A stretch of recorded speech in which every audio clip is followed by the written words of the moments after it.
Саламатсыздар, менің атым Маратұлы Алтынбек. Мен Қазақстан тарихы бойынша сырес жұмысын талқылаймын.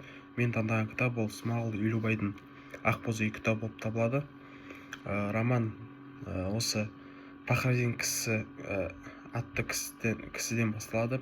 Яғни осы 1920-30 жылдары байларды тәркілеу кезеңі басталып, осы Пахраддиннің бүкіл мал кеңес үкіметі тартып алады. Осы кезеңде адамдар бай мен кедейге бөлініп, осы өзара жау бола бастайды. Осы кезде ауыл арасы береке мен тыныштық кетті. Осы роман негізгі ойы осы 20 ғасырдың 30 жылдарда қазақ халқы арасы болған суретті талқылайды. Яғни осы жылдары 1828-32 жылдары ұжымдастыру саясаты басталып, осы совет үкіметі өз тәртібін енгізеді. Яғни осы қазақ халқының малдарын ортақ қылып, өзара тартып алады бәрінен. Және осы орайда қазақ ғасырлар бойы қалыптасқан мал шаруашылығы осы кезде күйрейді. Осы айта кеткенде, романда нақты көрінісі осы Пахраддин кісінің малын тартып алуы, осы жылдар бойы бағып келген түйелер, жылқылары және қойлары бір уақытта түгелдей колхоздың малы деп жазылып кетеді. Яғни осы кезде, осы шығарма бойында айта кеткендей, байларды тәркілеу басталады. Осы кезде Пахраддин негізінен қамқор, әділетті кісі болатын, ол кедейлерді ешқашан кемсітпейтін. Бірақ та осы орайда кеңестік саясат оның бар мүлкін күшпен тартып алып, және өзін тап жау деп жариялайды. Және осы шығармада ең ауыр тақырыптың бірі ол ашаршылық кезеңі. Осы романда ашаршылық кезеңінің туралы негізгі ой осы жағдай болып табылады. Бұл романның ең ауыр бөлігі. Осы жазушы ашықта статистика және өз ойымен емес, көрген адамның жан айқайы, сонымен қатар қайғысы мен үмітсіздік арқылы суреттейді. Осы ашықтан адамдар көшеде құлап жатты. Ана баласын тамақтарын алмай зар жылаған уақыт осы кезден айта аламыз. Осы кезде балалардың дауысы әсіліп, ой мен күлкі жоғалды. Отбасылар бір-бірінен айырылып, ауылдар көптеген ауылдар босап қалды. Және де бай мен кедей деп жасанды бөліну басталды. Осы кезде ауыл арасы сатқындық, өзара жау және де ұрлық осы кезден басталды. Және де осы шығарма арқылы және Қазақстанда болған жағдайда дін иелерінің қуғындалуы басталады. Яғни осы кезде молдалар қуғынға түсті, көптеген мешіттер жабыла бастады. Осы қазақтың руханиятының тірегі болған діни білім елеусіз қалды. Және де осы адамдар түнде жасырын намаз оқып, Құранды тығып сақтайтын кезден басталды. Шығарманың негізгі идеясы ол осы роман тек роман емес, осы Ақбоз үй ұлттың жан жарасы болып табылады. Автор негізгі идеясы қазақ халқының бастан кешкен қасіретін ашық айту және өткеннен сабақ алуға шақыру болатын.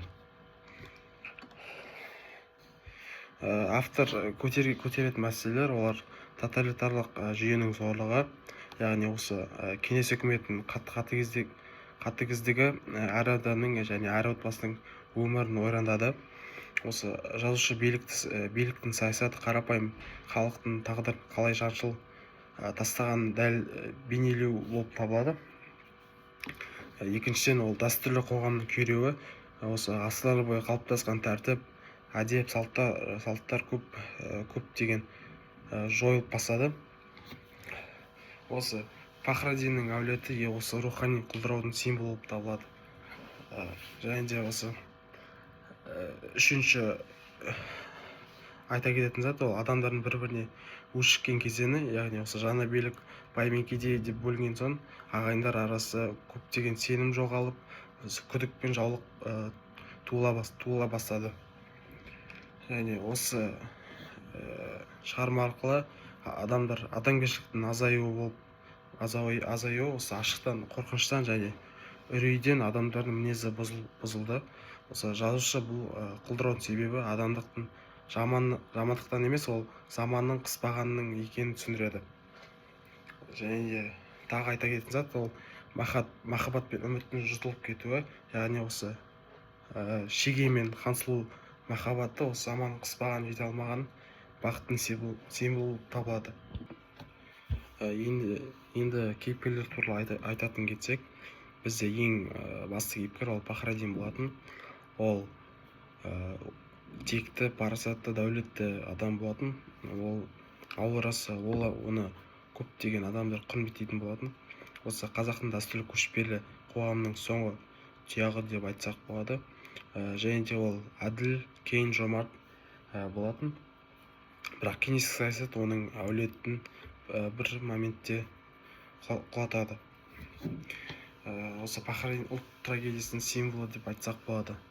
Және де келесі кейіпкер ол бізде Әзберген дейтін. Әзберген, оның мінезі тік, тез ашуланатын болатын. Осы өмірдің тепкісін көрген, осы ішкі ыза мен ашудың иесі, және осы оны қоғамдағы рухайдың күйреудің көрінісі деп айта аламыз. Осы ашаршылық кезде осы оқиға оның өмірін түбегейлі өзгертті айтсақ болады. Оның қаталдығын заман тудырған, яғни. Келесі ол Хансұлу, Фахраддиннің қызы болып келеді. Ол осы әр қазақ халқының қыздар сияқты әдемі, инабатты, тәрбиелі болатын. Осы қазақ қызының символы, бірақ ол бақытқа жете алмады.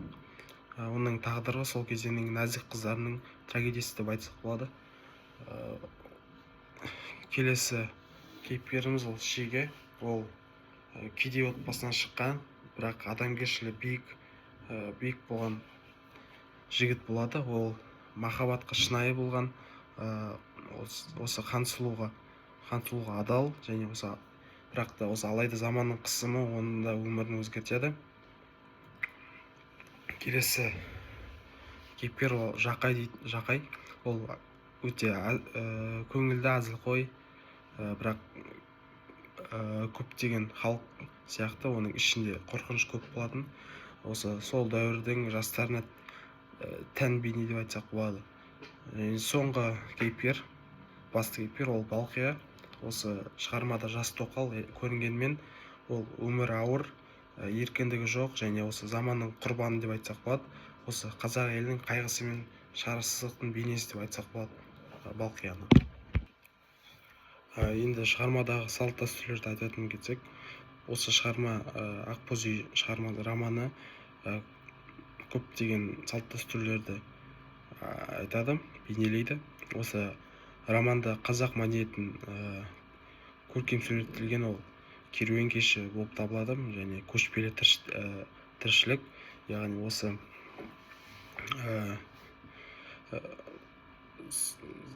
10 ғасырдан бастап және осы 20 ғасырға дейін қазақ халқы көшпелі халық болып табылады.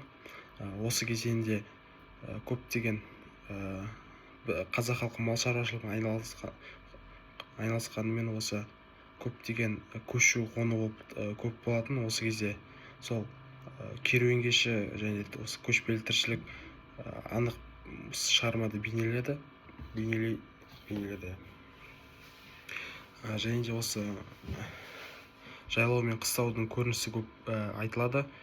яғни осы қазақ халқының қалай көшкенін осы салт дәстүр ретінде бейнелейді. және киімдер тоже аса қатты мән беріп жазылған, бейнеленген. Осы кәмшат, берік, қамзол дейтін киімдерді сипаттайды. Осы шығармада жастар ойындары көп көрсетіледі. Яғни осы Балқия, Хансұлу, Шеге арасы, осы Алтыбақан, Соқыр-теке дейтін ойындар көрсетіледі. Яғни осы көптеген ауыл арасы балаларының осы ойындарын аса қатты мән беріп жазылады. және де осы дәстүрлі қонақ күту мәдениеті шығармада көрсетіледі. яғни осы Пахраддиннің көптеген бай кісі болғанымен осы елдерді құрметтеп осы дастархан жайып қарсы алған. және де ең бастысы осы қазақ халқының нағыз қазақ домбыра емес дегендей, нағыз қазақ домбыра дегенмен осы шығармада домбыра, терме, жыр, көптеген осылар бейнелеп көрсетіледі. Осы әр жерде домбыраны көрсетеді. және де осы шығармада қыз тәрбиесі бейнелейді. және осы ағалық көріністі ағалық жақсылықты көрінісін көруге болады. яғни осы Әзберген мен Хансұлудың өзара қарым-қатынас, өзара сөйлескенін, өзара байланысқанын көре аламыз. және инабаттылық ережелері дегенде осы кезде аңшылық, тазы, қыран-құс жануарлар бейнелейді. Осы дәстүрлер біздің қазақтың жоғалмаған рухы болып айтсақ болады. Осы роман оқығанда көптеген жаңа түсініктер пайда болады. яғни осы ашаршылық тарихы неге жасырылған деген сұрақ ойымызға келеді. Осы сұраққа осы роман оқу барысында жауап таба аламыз. және де осы қазақ ауылындағы тыныс-тіршілік ғасырлар бойы қалыптасқан жүйенің екенін түсінеміз. Осы қоғамдағы рухани құлдыраудың себебі ол саясат екенін түсініп айта аламыз. және де осы қазақ мал шаруашылығының өте күрделі әрі терең жүйесі болғанын, осы тіпті ауыр кезінде де адамдардың өзара махаббат, достықтарын сақтауға тырысқанын осы роман оқи барысында көре аламыз. енді роман барысында эпизодтар талдайтын болсақ, айта кеткенде Шеге мен Хансұлудың махаббаты, осы алғашқы сезім оянатын эпизод. Ол осы үзіндіден айтатын болсақ, ол қыздың жұмсақ нұрлаған кезі көзіне көзі түсті. Осы жан түкпіріне сәуле құйып, кеудесінде рауандап таң атқандай деп. Осы кезде бұл үзінді нағыз лирикалық кульминация. Шеге алғаш рет таза сүйіспеншілікті сезінеді. Осы Хансұлудың көзіндегі жылылық оның тұмса жастығын және осы табиғи көркемдігін ашады. Осы Шегенің сезімі қыстың ішінде туған көктем іспетті деген шығарманы айта аламыз. және осы эпизод туралы біз осы кезінде қандай да бір қиыншылық болмаса да осы қазақ халқы арасында өзара махаббат болып, және айта кеткенде осы саясаттың кесірінен көптеген жас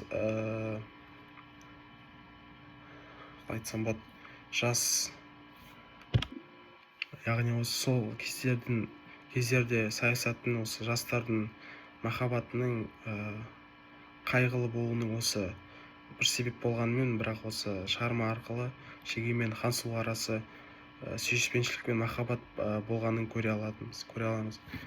және де осы келесі эпизод ол бізде қарауыл эпизоды болып табылады. Осы яғни Шеге мен Жақай екеуі бірге қарауылды күзетіп отыратын осы ашаршылық кезде. Осы кітаптың үзінен айтатын болсақ, осы екеуінің де көздері түйе өркешіндей үшбұрыштанып, осы қарауыл төбенің екі асына жетіп жатты.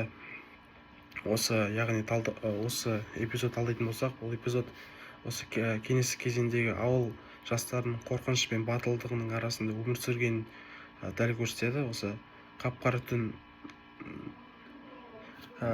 әлемнің белгісіздігі, осы яғни Жақайдың қорқақтау сөзі осы ауыл жастарының табиғи шынайы болмысын көрсетеді. Яғни осы қарау кезінде, бақылау кезінде осы ашаршылық кезінде болып, осы кеңес үкіметі қысым көрсеткенде адамдар осы батылдық пен осы қорқыныш сезімі бірге болып, осы кезең эпизод көрсетіледі. Яғни осы кезде Шегенің батылдығының, осы сол кездегі қазақ жастарының қандай да бір қорқыныш болғанымен сол кездегі батылдық бейнесін көрсетіп осы көре аламыз. Және Пахраддин кісі туралы айтатын кетсек, ол айта кеткендей сыйлы, өте әділетті кісі болатын. Осы кезде шығарма бойында жалғыз Пахраддин еді, ақуын, ал Мырза Пахраддин қолыңды жай деп осы кезеңде молда осы сөзді Пахраддинге айтты. Бұл көріністе Пахраддиннің рухани биіктігі және кішіпейілдігі, сабырлығы айқын көрсетіледі. Осы жұрттың алдында қол жайып тұруы, тағдырдың ауыртпалығын мойындаған адамды біз көре аламыз, осы сезіне аламыз. Осы ақуынның оның ерекше құрмет көрсетуі осы Пахраддиннің бұрынғы ел ағасы ретінде биік орны бар екенін айғақтайды. Осы бұл эпизод қазақ қоғамының діни және рухани дәстүрлігінің соңғы белгілерінің бірі болып табылатынын біз көре аламыз. Және де осы тағы айтатын кетсек, Балқия бейнесі бар эпизод, яғни осы үзіндіден келе жатқан Балқияны көргенде Жақайдың өңі бұзылып, шашы тікірейіп кетті. Біз осы эпизод арқылы осы Балқия сырттай әйел көрінгенімен, романда оның бейнесінде жігіттердің алдында осы әйелдің сұлулығының символы болып табылады. Осы Балқия өзі ауылдың күлкілі және өмірге жағы жатыр, яғни осы күлкілі бір кейіпкерлердің бірі болып табылады деп айта аламыз. Осы кезде Жақайдың сасқалық мінезі осы ауыл жігіттерінің жастық аңғалдығын көрсетеді. Осы кітап оқу кезіндегі сезімдерді айта кететін болсақ, бұл шығарма оқыған кезде осы сол 1920-30 жылдар болған осы ғашықтық пен тәркілеудің туған қайғының сезіне аламыз. Және осы кейіпкерлерге деген жанашырлық пайда болады. Осы махаббат желісі үміт пен жылулық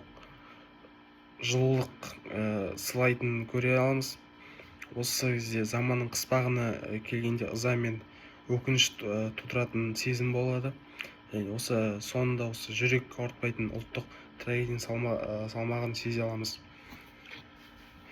Яғни осы сол ашаршылық кезінде болған қазақ халқының бейнесін суреттелу кезінде осы біздің іштегі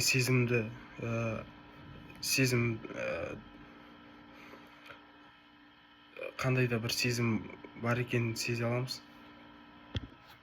Яғни осы ашаршылық кезінде көптеген қазақтың қаза табуы осы біздің қазіргі уақытта қандай да бір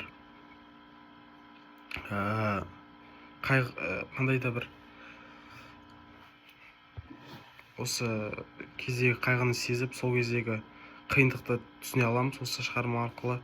Және де осы сол кездегі көптеген қазақ халқының қырылып қалуын сезе аламыз. Және де осы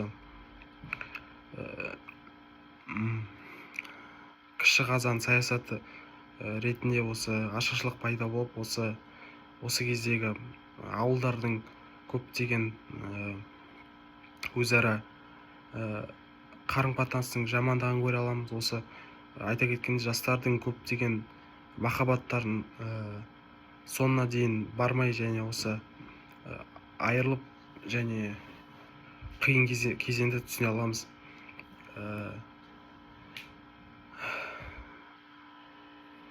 Және де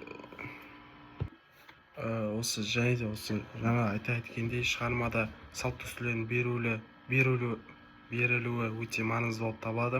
Осы автор қазақтың көшпелі өмірі және киім-кешек мәдениеті, осы қонақ күту дәстүрі және осы ән күй және жастардың ойыны, қыз тәрбиесі сияқты элементтерін оқиғаның желісіне шебер енгізеді.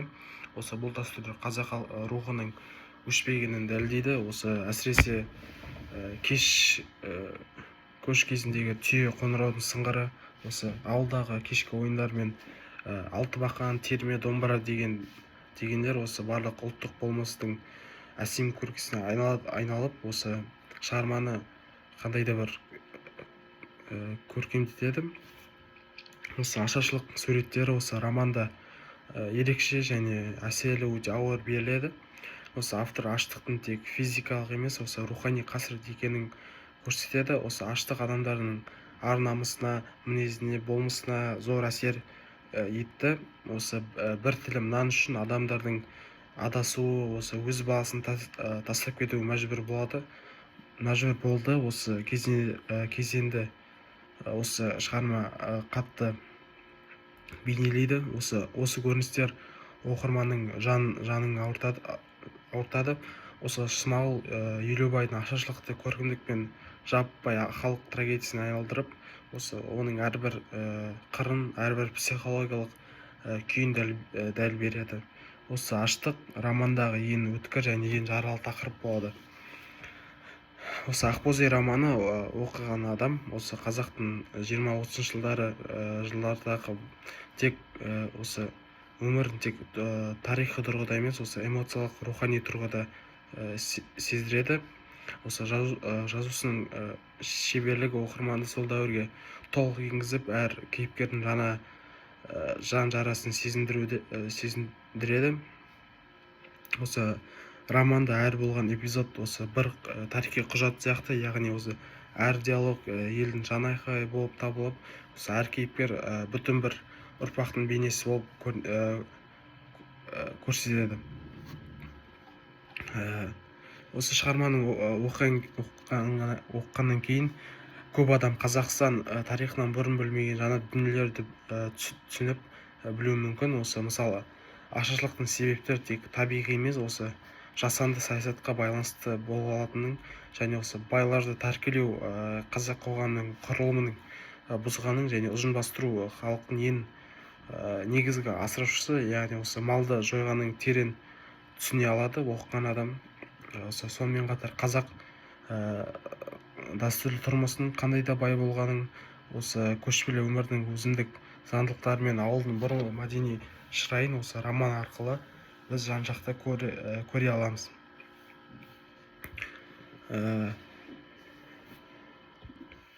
Осы кітап неге ұсынар едім? Өйткені бұл кітап осы ұлт тарихының терең түсінудің бір жолы болып табылады. Осы романның оқыған кезде осы сол тарих кезіндегі қазақ халқының өмірін ойлануға мәжбүр етеді. Осы дәстүрлі қазақ болмысын дәл беріп суреттейді. Осымен қатар әсерлі мен көркем тілмен жазылған кітап роман болып табылады. Және осы жастарға тарихты білудің маңызын түсіндіреді. Айта кеткенде сол қандай да қазақ халқының сол кездегі жағдайын, осы қиындықты көрсетеді. Автор туралы айта кетсек, ол Смағұл Елубай, ол қазақтың көрнекті жазушысы, осы драматург, сценарист болып табылады. Ол қазақ халқын ұмытылып қалған трагедияларын өнер арқылы қайта тірілткен қаламгерлердің бірі болып табылады. Осы ақбоз үй трилогиясы оның ең ірі еңбегі болып табылады. Осы жазушының тек әдебиетке ғана емес, ұлттық тарихи санасын жаңғыртуға да үлес қосқан бір жазушы болып табылады. Осы және де айта кетсек, осы шығарманың ең әсерлі тұстарының бірі осы автордың осы көркем тілмен берілген үзінділер болып табылады. Айта кеткендей, осы түйе қоңыр әуені және ауылдағы қыздардың күлкісі, Хансұлудың шегеге қарсы сымбаты осы барлық оқырмандарды осы ерекше күйге енгізеді. Осы үзінділер романды одан сайын көркем шығармадан гөрі поэзиялық суретке айналдырып, сол кезеңдегі оқиғаны толықтай сезіндіреді. Және қорытындылай келсек, осы ақбоз үй 20 ғасырдағы қазақ халқының трагедиясын жанды бір кейіпкерлер арқылы жеткізген әсерлі роман деп айтсақ болады. Осы шығармада әр тағдыр бір тарих, әр оқиға бір қасірет болып табылады. Осы роман бізге өткенді ұмытпау және осы керектігін еске алады. Осы роман арқылы біз сол кезеңдегі қазақ халқының кеңес үкіметінен алған зардабын көре алып, сол кезеңдегі қазақ халқының қандай бір қиын сәттерін көре аламыз. Осы кезеңдегі қазақ халқының қалай да бір сол кезеңнен шығып, қалай